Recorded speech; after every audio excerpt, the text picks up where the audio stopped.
The saddest night of my life for sure was the night before I went to jail. To me, they have very little credibility right now. I've been trying to settle this thing for years. I had my suspicions very early on, not that the money was stolen. Because I know I can prove myself to you. Now, if I was here saying to you, I want all your business fired. At 12 o'clock, I bought back 1 million shares of this. He goes, you don't really give a shit, right? Jordan Belfort, he's the real hero of the film.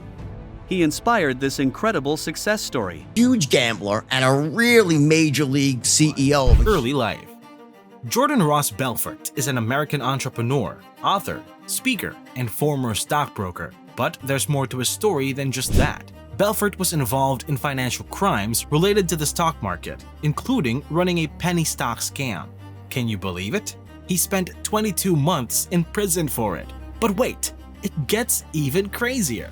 Belfort's life inspired a book and a movie called The Wolf of Wall Street, which starred Leonardo DiCaprio as Belfort himself. And we're not just talking about any movie. Martin Scorsese directed it. Let's take a step back and look at Belfort's early life. He was born in the Bronx in 1962 to Jewish parents who were both accountants. He grew up in Bayside, Queens, and had an entrepreneurial spirit from a young age. He made a cool $20,000 selling Italian ice to benchgoers with his buddy Elliot Lowenstern between high school and college.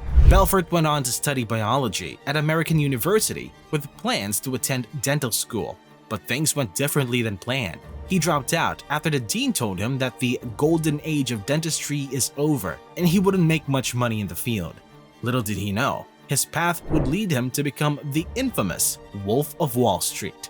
Jordan Belfort's early ventures. Jordan Belfort's journey to becoming a successful businessman on Wall Street was challenging. Before making it big in finance, he tried his hand at door-to-door sales, selling meat and seafood on Long Island. Surprisingly, he was quite successful at selling a whopping 5,000 pounds of goods every week and employing several workers. However, this didn't go as planned, and his meat-selling business went bankrupt when he was just 25 years old. Despite this setback, Belfort didn't give up on his dreams of financial success. A family friend rescued him, helping him land a job as a trainee stockbroker at LF Rothschild. This was a golden opportunity for Belfort to learn the ropes of the stock market and build his career in finance. However, as fate would have it, Belfort's job at LF Rothschild lasted only a short time. The firm suffered financial difficulties following the Black Monday stock market crash of 1987, and Belfort was laid off. This was another setback for Belfort, but he didn't let it get him down. Instead, he used it as motivation to continue pursuing financial success. Rise and fall of Stratton Oakmont. Jordan Belfort was the mastermind behind Stratton Oakmont, a penny stock marketing franchise that scammed investors out of millions with their pump and dump schemes. Belfort and his company preyed on unsophisticated investors by artificially inflating the price of penny stocks only to sell them off when the price peaked, leaving the investors with worthless shares.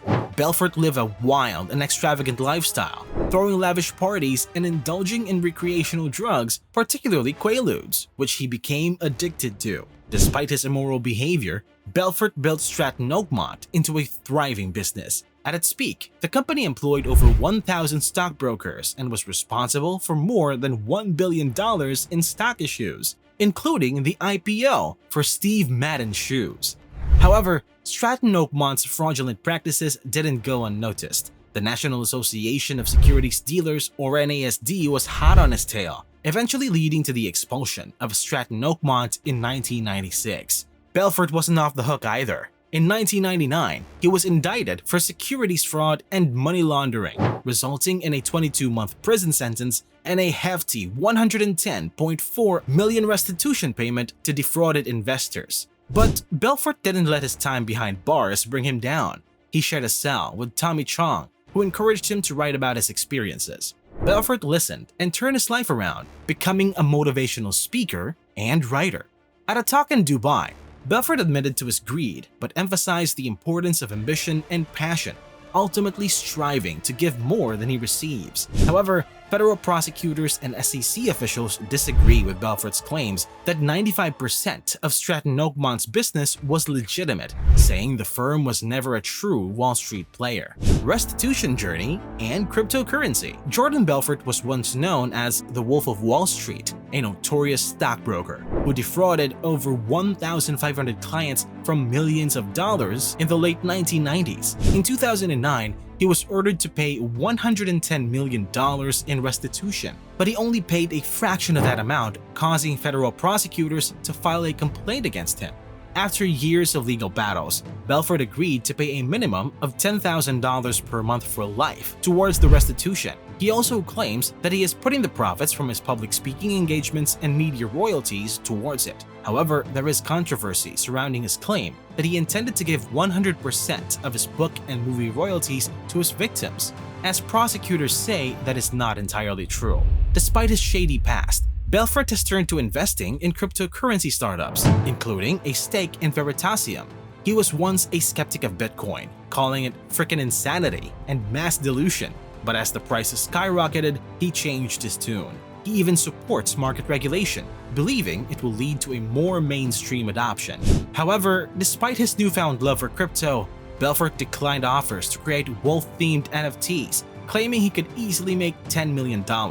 Perhaps he is turning over a new leaf and trying to make amends for his wrongdoings. Only time will tell if he truly intends to make things right. Wrote the first book. Jordan Belfort's story is one of a kind. He was a former stockbroker and author who wrote two well-known memoirs about his tumultuous life as a stockbroker, which have been published in more than 40 countries and translated into 18 languages. Belfort's books, The Wolf of Wall Street and Catching the Wolf of Wall Street, have become iconic in the financial world and beyond. In 2013, a film based on his books was released, starring Leonardo DiCaprio as Belfort, Jonah Hill, and Margot Robbie. The movie was a hit with audiences worldwide and was directed by the famous Martin Scorsese. However, Belfort's success didn't come easily.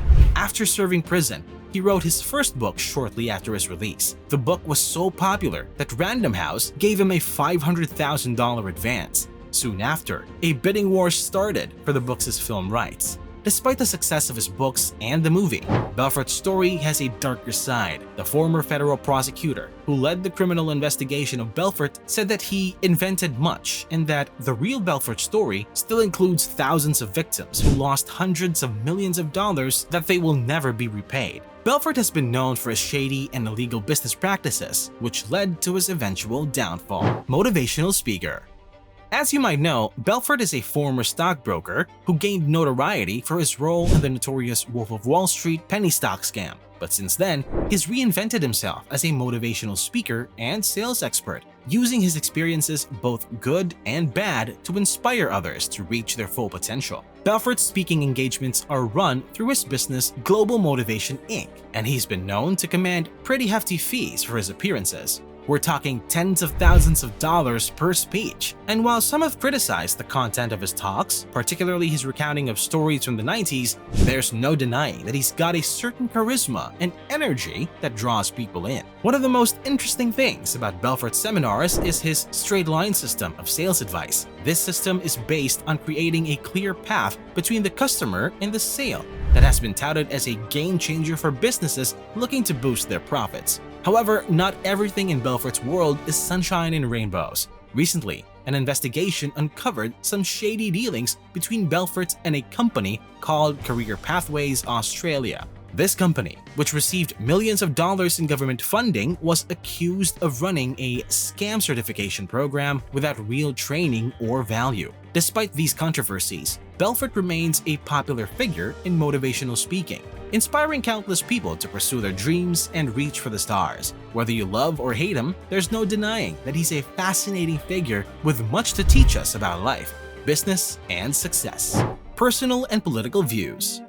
Jordan has been in the limelight for a long time, and he's had his fair share of drama in his personal life. Jordan married his first wife, Denise Lombardo, in 1984, but they divorced in 1988. After that, he married a British-born beauty named Nadine Caridi in 1989. Jordan and Nadine seemed to be a match made in heaven, and they even named their luxury yacht Nadine after her. However, things turned for the worse when Nadine accused Jordan of domestic violence, drug addiction, and cheating. These accusations led to their split in 2005. But that's not all. Jordan's yacht Nadine sank in 1996 after he insisted on sailing it in crazy high winds. Despite all the chaos in his personal life, Jordan still loves to play tennis and is an avid player. Despite having a liberal heart, Jordan has donated big bucks to the Republican Party. He even gave $2,000 to Al D'Amato's campaign in '92. In the 2016 election, Jordan voted for Donald Trump